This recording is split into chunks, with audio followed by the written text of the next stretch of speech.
Hello दोस्तों, कैसे हैं आप लोग।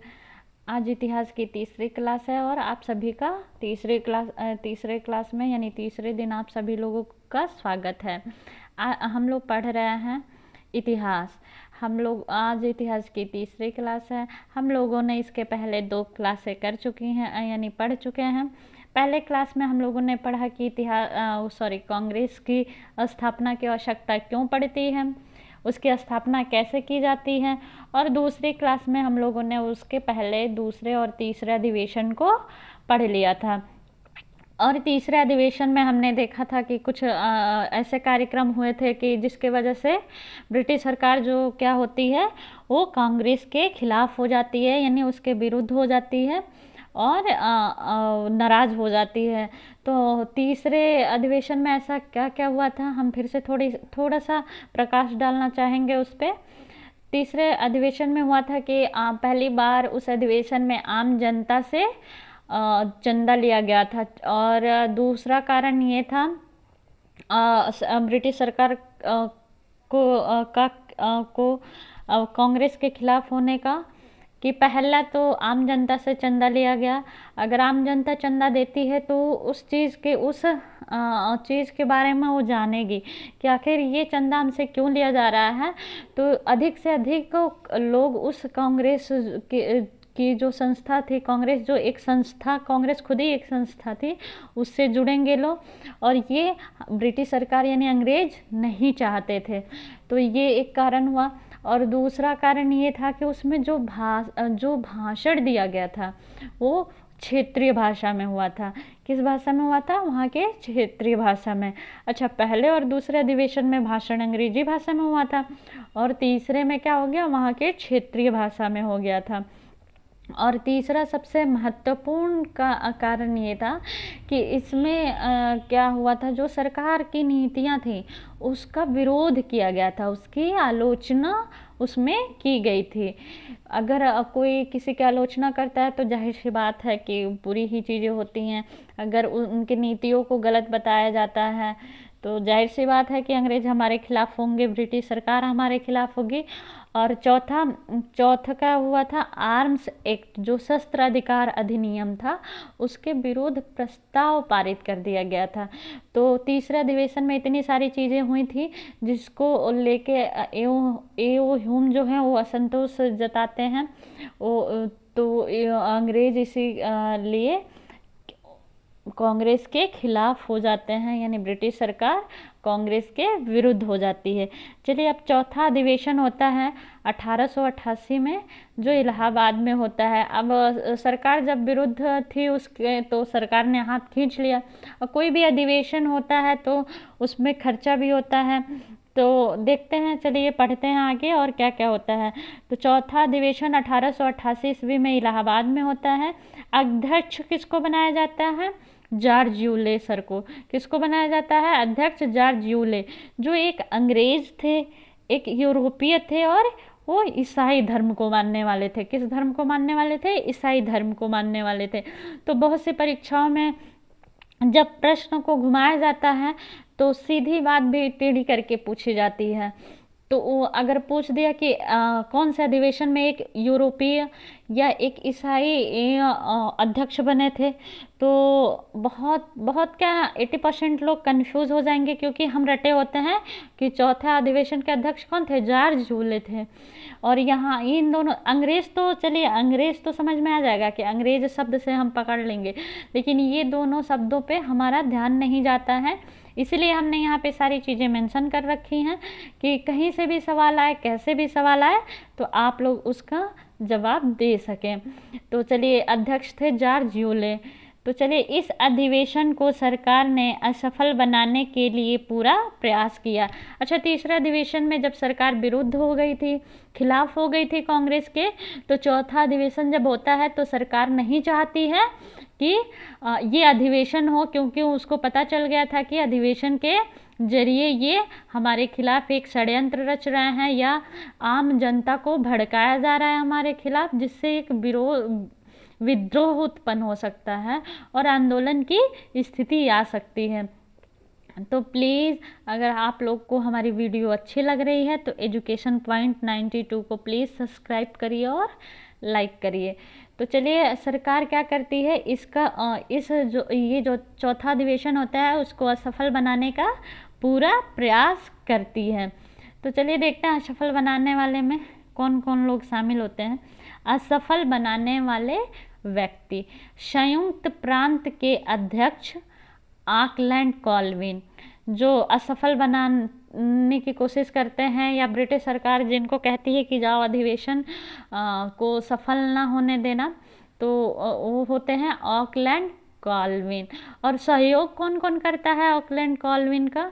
तो सहयोग करते हैं सर सैयद अहमद खान, क्योंकि हम लोगों ने प्रारंभ में ही देखा था कि जब कांग्रेस की स्थापना होती है वहीं से सर सैयद अहमद खान क्या करते हैं, कांग्रेस का विरोध करते हैं। और विरोध क्यों करते हैं उसका भी कारण हम लोगों ने जाना था, क्योंकि जो अंग्रेज होते हैं वो मुस्लिम कम्युनिटी को या मुस्लिम समुदाय को बहुत सारी सुविधाएं दे रखी थी। और सर सैयद अहमद खान को लगता था कि अगर हम कांग्रेस का साथ देंगे तो जितनी भी मुस्लिम समुदाय को सुविधाएं दी जा रही हैं वो क्या होंगी, ख़त्म हो जाएंगी। इसलिए सर सैयद अहमद खान कांग्रेस का विरोध करते हैं। और एक थे राजा शिव प्रसाद सितारे हिंद। सितारे हिंद इनकी उपाधि है और नाम था राजा शिव प्रसाद, जो कहाँ के थे, बनारस के राजा थे। कहाँ के राजा थे? बनारस के राजा थे। इन्होंने भी ऑकलैंड का साथ दिया अधिवेशन को असफल बनाने के लिए। तो प्लीज़ मेरे चैनल को सब्सक्राइब करिए, लाइक करिए एजुकेशन पॉइंट 92 को।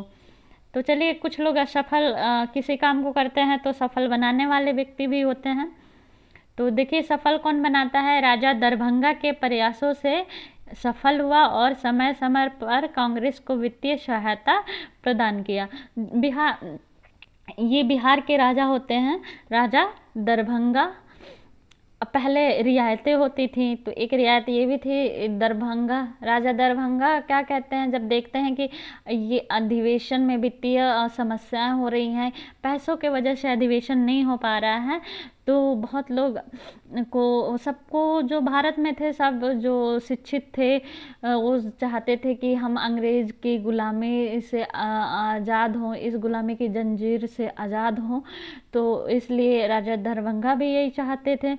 तो जब देखते हैं कि चौथा अधिवेशन में बहुत दिक्कतें होती हैं और सरकार साथ नहीं दे रही है और इन लोगों को वित्तीय समस्याएं झेलनी पड़ती हैं, तब राजा दरभंगा सामने आते हैं और क्या करते हैं, उनको वित्तीय सहायता प्रदान करते हैं और कहते हैं कि अगर आगे भी आप लोगों को ज़रूरत पड़ेगी तो आप हमसे कहिए, हम आपको अधिवेशन कराने में वित्तीय सहायता प्रदान करेंगे। और उन्होंने समय समय पर वित्तीय सहायता प्रदान भी करी। चलिए एक कथन बहुत महत्वपूर्ण है, बहुत प्रसिद्ध है, जॉर्ज यूले का कथन, जो अध्यक्ष होते हैं चौथे अधिवेशन का। उन्होंने कहा, कांग्रेस जनता का नारा है। कांग्रेस क्या है? जनता का नारा है। हम सबसे पहले भारतीय हैं। क्या है हम सबसे पहले भारतीय हैं। तो ये जॉर्ज यूले का कथन था, कांग्रेस जनता का नारा है, हाँ हम सबसे पहले क्या हैं, भारतीय हैं। प्लीज़ एजुकेशन पॉइंट 92 को सब्सक्राइब करिए और लाइक करिए। चलिए चौथे अधिवेशन में एक बहुत अच्छी चीज़ होती है, पहली बार लाला लाजपत राय शामिल हुए और हिंदी में भाषण दिया। ये आर्य समाजी थे। चलिए ये चौथा अधिवेशन में पहली बार लाला लाजपत राय शामिल होते हैं और वो हिंदी में भाषण देते हैं जो भारत की आम जनता को वो आकर्षण का केंद्र बनते हैं वहाँ से, क्योंकि भाषा जनता को समझ आ रही है, तो वो क्या कह रहे हैं वो उनको समझ में आ रहा है। और लाला लाजपत राय क्या थे? एक आर्य समाजी थे। चलिए नोट में मैंने लिखा है जो हम कांग्रेस के और ब्रिटिश सरकार से के रिश्ते ख़राब हो जाते हैं और सरकार नहीं चाहती है कि अधिवेशन हो, तो ये जो कांग्रेस के जितने भी उस समय के नेता लोग थे, जिन्होंने कांग्रेस की स्थापना करवाई थी, उनको ये लगता है कि अगर कांग्रेस के अधिवेशन नहीं होंगे तो हम क्या करेंगे, आम जनता से नहीं जुड़ पाएंगे, और जब हम आम जनता से नहीं जुड़ पाएंगे तो हमारे विचार, हमारी विचारधारा क्या है, आम लोगों के साथ पास नहीं पहुंच पाएगी, और आम लोग हमसे क्या होंगे, भारत की जनता जो है वो हमसे जुड़ नहीं पाएगी। और इनके पास दूसरी समस्या वित्तीय, मतलब पैसों रुपए की भी समस्या थे।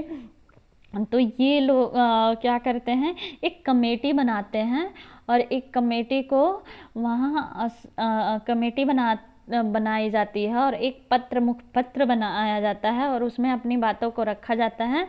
यानी संबंध, जो आपसी जो संबंध खराब हो गए थे या खराब हो रहे थे, उसको ठीक करने के लिए, मधुर संबंध स्थापित करने के लिए क्या किया, ये कमेटी बनाई गई। और ये कमेटी बनाई गई कि मुखपत्र के माध्यम से हम लोग ब्रिटिश सरकार से अपनी बातें रखेंगे और क्या कहेंगे, संबंधों को अच्छा करेंगे। क्योंकि उस समय जो समय की मांग थी कि सरकार अगर साथ नहीं देती तो ये लोग कुछ नहीं कर पाते, और सरकार का साथ होना या सरकार को अपने विश्वास में लेना बहुत ही ज़रूरी था।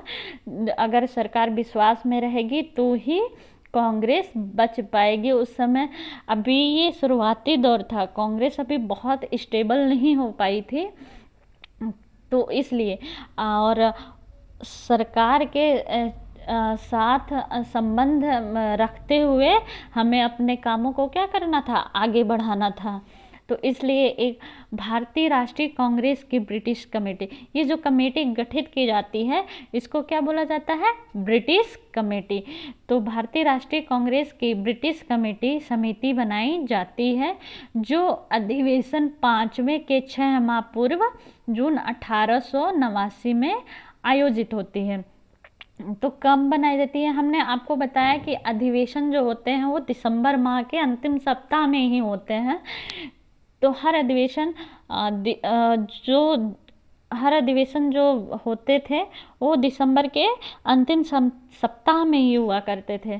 तो जब संबंध ज़्यादा खराब होने लगा तो उनको लगा कि चलिए 5वें अधिवेशन से पहले हम अपने संबंधों को क्या कर लेते हैं, सही कर लेते हैं, और इसके लिए 6 माह पूर्व यानी जून में ही ये ब्रिटिश कमेटी बनाई जाती है और जून में इसको आयोजित किया जाता है। तो भारतीय राष्ट्रीय कांग्रेस की ब्रिटिश कमेटी समिति बनाई जाती है, जो अधिवेशन 5वें के 6 माह पूर्व जून 1889 में आयोजित होती है। इस समिति का मुख्य उद्देश्य अंग्रेजों से मधुर संबंध स्थापित करना था, क्योंकि उस समय जो समय था उस समय सरकार को अपने विश्वास में लेना बहुत ही आवश्यक था, इसलिए ये कमेटी की स्थापना की जाती है। प्लीज़ आप हमारे एजुकेशन पॉइंट 92 को सब्सक्राइब करिए और लाइक करिए। चलिए हम आगे बढ़ते हैं, देखते हैं और क्या क्या होती हैं चीज़ें। चलिए अच्छा, ये जो ब्रिटिश कमेटी बनाई गई थी, जो जून में आयोजित की गई थी 5वें अधिवेशन से पहले, तो वो समिति बनाई गई थी, तो उसका अध्यक्ष भी बनाया गया होगा। तो देखते हैं अध्यक्ष कौन था, डिम्बी। अध्यक्ष कौन थे, डिम्बी। मुखपत्र क्या था उसका, इंडिया। उसका नाम, मुखपत्र का नाम था इंडिया। प्लीज़ आप हमारे चैनल को लाइक करें और सब्सक्राइब करें एजुकेशन पॉइंट 92 को। तो मुखपत्र क्या था, इंडिया। चलिए अब 5वें अधिवेशन में हम आते हैं। 5वां अधिवेशन हमारा होता है कब, 1889 में और बम्बई में।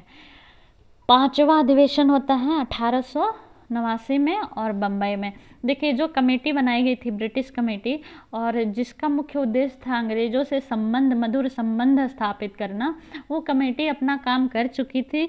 और इस अधिवेशन, मतलब ये जो अधिवेशन आयोजित हुई थी, समिति जो जिसने काम करा था वो बहुत अच्छा काम करा था, उसी के वजह से हमारे संबंध फिर से अच्छे हो गए और सरकार से संबंध मधुर हो गए। तो चलिए 5वां अधिवेशन होता है और कब होता है, 1889 में और बम्बई में होता है। तो अध्यक्ष बनाए जाते हैं विलियम वेडरवर्न। विलियम वेडरवर्न अध्यक्ष बनाए जाते हैं इस अधिवेशन के। अच्छा, चार्ल्स ब्रैडला जो थे वो इंग्लैंड के संसद के सदस्य थे और उस समय भारत आए हुए थे घूमने के लिए, भारत को देखने के लिए। तो उनको भी आमंत्रित किया गया था 5वें अधिवेशन में और वो शामिल भी हुए थे। चलिए, इन्हें एक उपाधि दी जाती है, इन्हें भारतीय मामलों का विशेषज्ञ कहा जाता है। इन्हें क्या कहा जाता है? भारतीय मामलों का विशेषज्ञ कहा जाता है। चलिए, ये अधिवेशन बहुत महत्वपूर्ण हो जाता है इसलिए क्योंकि इस अधिवेशन में क्या होती हैं, पहली बार 10 महिलाएं शामिल हुई थी। इस अधिवेशन में पहली बार महिलाएं शामिल हुई थी और कितनी हुई थी? 10। और वो कहाँ से थी? बम्बई विश्वविद्यालय की छात्राएं थी। क्या थी? बम्बई विश्वविद्यालय की छात्राएं थी। तो 5वें अधिवेशन में, किस अधिवेशन में महिलाएं शामिल हो रही हैं? तो 5वें अधिवेशन में कब हुआ था? 1889 में और बम्बई में। तो 5वें अधिवेशन में महिलाएं शामिल होती हैं। कितनी महिलाएं? 10 महिलाएं। और चलिए, पहली बार 21 वर्षीय मताधिकार का प्रस्ताव पारित होता है। क्या होता है 5वें अधिवेशन में? पहली बार 21 वर्षीय मताधिकार का प्रस्ताव पारित होता है। तो ये 5वें अधिवेशन की महत्वपूर्ण बातें थी। तो प्लीज़ आप लोग एजुकेशन पॉइंट 92 को सब्सक्राइब करिए और लाइक करिए। चलिए, अब 6वें अधिवेशन में आते हैं। 6वां अधिवेशन होता है 1890 में कलकत्ता में। कहाँ होता है? कलकत्ता में 1890 में। इसके अध्यक्ष होते हैं फिरोज शाह मेहता, जो एक अधिवक्ता होते हैं और बहुत बड़े अधिवक्ता होते हैं, फिरोज शाह मेहता। तो देखते हैं 6ठे अधिवेशन में क्या क्या होता है।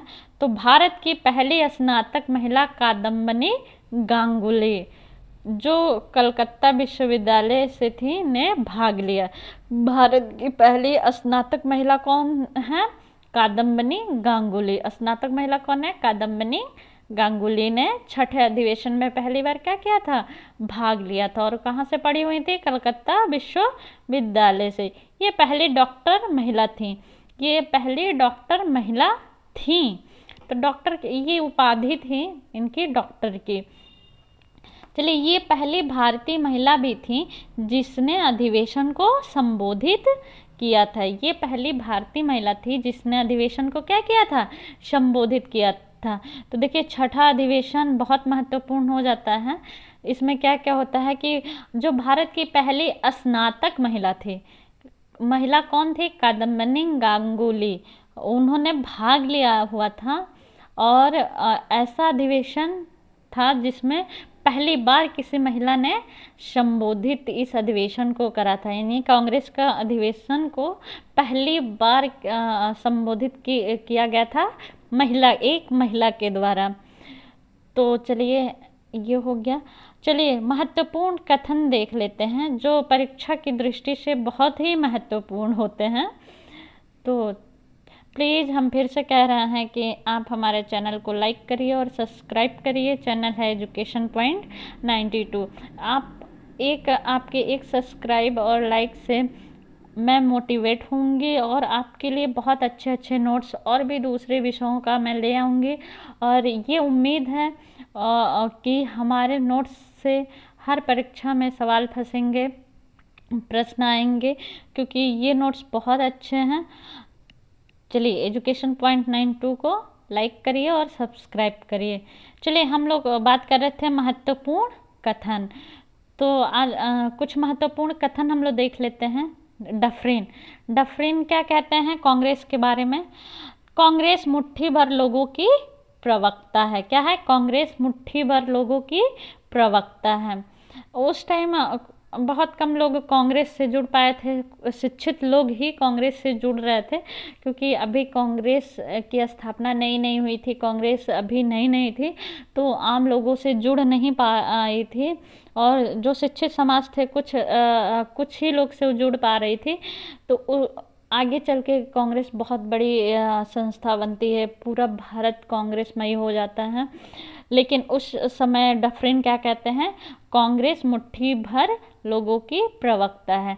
ये पहला कथन डफरिन का था। फिर डफरिन दूसरा कथन क्या, उनका दूसरा कथन था, कांग्रेस सूक्ष्मदर्शी अल्पसंख्यकों की प्रवक्ता है। क्या है, कांग्रेस सूक्ष्मदर्शी अल्पसंख्यकों की प्रवक्ता है। चलिए उसी क्रम में हम बढ़ते हैं आगे और कर्जन के कथन को देखते हैं। कर्जन क्या है, कर्जन का कथन क्या है, कांग्रेस गंदी चीज है। क्या है, कांग्रेस गंदी चीज है। ये जो कथन है जिसको हमने नोट डाउन करा है, ये बहुत ही महत्वपूर्ण कथन है और अधिकतर परीक्षाओं में ये पूछे जाते हैं, इसलिए आप लोग इसको इग्नोर मत करिएगा और देखे रहिएगा। चलिए आगे हम बढ़ते हैं। चलिए, कर्जन ने एक बार कांग्रेस को क्या कहा था, गंदी चीज है। और फिर कर्जन का कथन है कि कांग्रेस लड़खड़ा कर धराशायी हो रही है और भारत में रहते हुए मेरी यह अंतिम इच्छा है कि मैं इसकी मृत्यु देखूं। इसके मरने में जो हमसे सहायता हो मैं करूँगा। कर्जन सोचिए कितना नफरत भरा था। इनके कथन से ही इनका व्यक्तित्व समझ में आता है कि ये भारत के लिए इनकी सोच क्या थी, हम भारतवासियों के लिए इनकी सोच क्या थी कि इन्होंने कांग्रेस को मतलब ऐसे बोल दिया कि अगर कांग्रेस की मृत्यु ये देखना चाहते हैं और उसके मरने में ये सहायता भी करेंगे, तो ये दर्शाता है अंग्रेज एक कर्जन का एक जो अंग्रेज होते हैं उनकी सोच हमारे प्रति, हम भारतवासियों के प्रति कि उनकी सोच क्या थी। तो चलिए फिर से एक बार मैं रिपीट करती हूँ कर्जन का कथन, कांग्रेस लड़खड़ा कर धराशायी हो रही है और भारत में रहते हुए मेरी यह अंतिम इच्छा है कि मैं इसकी मृत्यु देखूं। इसके मरने में जो हमसे सहायता हो मैं करूँगा। प्लीज़ हमारे चैनल एजुकेशन पॉइंट 92 को लाइक करिए और सब्सक्राइब करिए। चलिए एक और कथन हम देख लेते हैं। अश्वनी कुमार दत्त का कथन है, कांग्रेस का सम्मेलन 3 दिनों का तमाशा है। ये कांग्रेस का जो सम्मेलन होता था वो 3 से 4 दिनों का होता था। तो अश्वनी कुमार दत्त ने वो सम्मेलन में शामिल होते हैं और देखते हैं, तब उन्होंने ये कहा था कांग्रेस क्या है, कांग्रेस का सम्मेलन 3 दिनों का तमाशा है। तो चलिए हमारी तीसरी क्लास आज यहीं पे हम लोग समाप्त करते हैं। प्लीज़ अगर आपको मेरी वीडियोस या मेरे नोट्स अच्छे लगते हैं तो प्लीज़ एजुकेशन पॉइंट 92 को सब्सक्राइब करिए और लाइक करिए। तब तक के लिए धन्यवाद। फिर मिलते हैं अगली क्लास में, तब तक के लिए धन्यवाद।